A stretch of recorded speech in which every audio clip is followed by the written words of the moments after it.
You know, no matter how hard we try, we all get hit with the unexpected at one point or another. It could be an illness or a sudden death in the family, and we can't always prepare, which is why today we want to work on healthy ways to cope when something happens. And so with us right now is Dr. Jenna Mendelson from Cone Health. She's a licensed clinical psychologist at LeBauer Behavioral Medicine. So we're going to talk about ways how to prepare ourselves and our kids and some kind of coping strategies and things of that nature.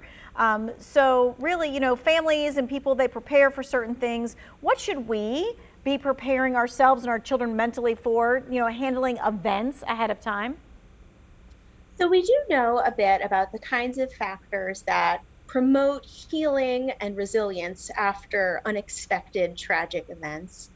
Among them are strong ties. A strong sense of community can really promote healing and resilience. Also, having advanced preparation, and that can include having counseling source resources readily available in the event of a tragedy, having a plan to follow up following a traumatic event, and creating a plan for in the moment response that is practiced in advance.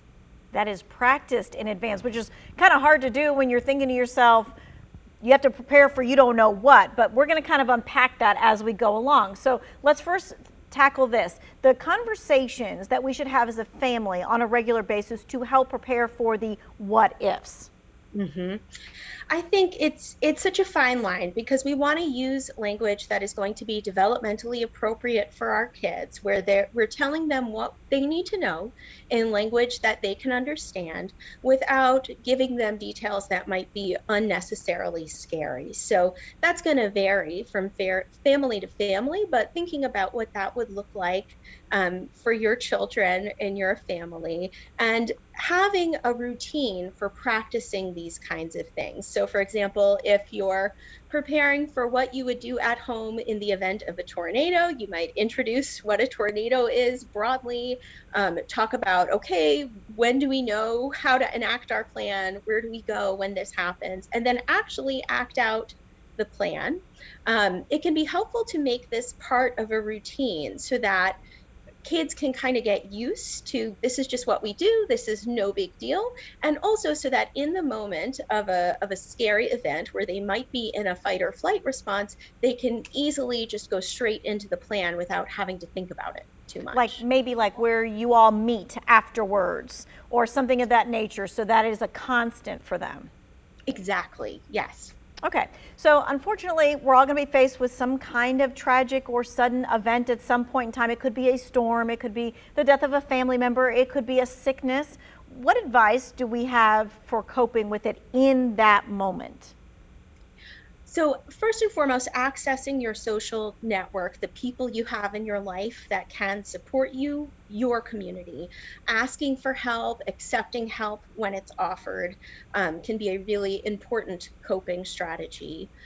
Some degree of return to structure and routine can be helpful in just regaining a sense of normalcy, but it's a balance because following a traumatic or really upsetting event, you are also going to be coping with a lot more emotionally. I tend to think about it like doing all your day-to-day routine with 100-pound backpack on. Like you can do it, but it's going to be hard. And just managing your expectations of yourself as you try to return to your routine, it can be helpful to incorporate activities proactively that calm your nervous system, and ideally, even having some of those activities as part of your routine before something upsetting happens.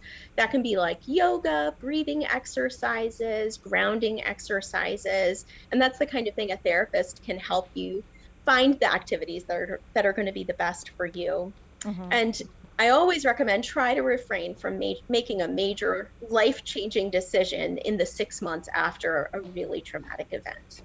Yeah, because so many things are coming at you at one time that what you are thinking is going to be the right choice may not be the right choice because things are still in flux. All right, so what about parents and caregivers? What advice do you have for them to help with that? Yeah. Well, first having, again, some social support, some people that you can talk to without having to edit yourself too much and just kind of let it out, so that you're able to maintain those boundaries with your kids and not expose them unnecessarily to details that they might not be able to cope with. This is where professional help can really come in, especially if you don't have those people in your life that you feel like you can speak to in an unedited way. That being said, it's okay for kids to see parents upset. What can be scary is when kids can sense that the people around them aren't feeling right or are having big emotions and having no idea why. So you want to have some language that you can use to explain to them what's going on and to reassure them that you're still their strong parent who's going to take care of them. You're just feeling sad right now. And in Hmm. doing so, you can even model for them that it's not weak to have emotions. You can be a very strong person and have all kinds of challenging emotions, which will help them in managing their own emotions down the line. Yeah, the whole it's okay to not be okay thing. Exactly. All right, we're Exactly. going to talk about what happens if someone doesn't want to talk about something and something awful has happened and they just don't want to talk about it. What do we do with that? We're going to talk about that when we come back from this break.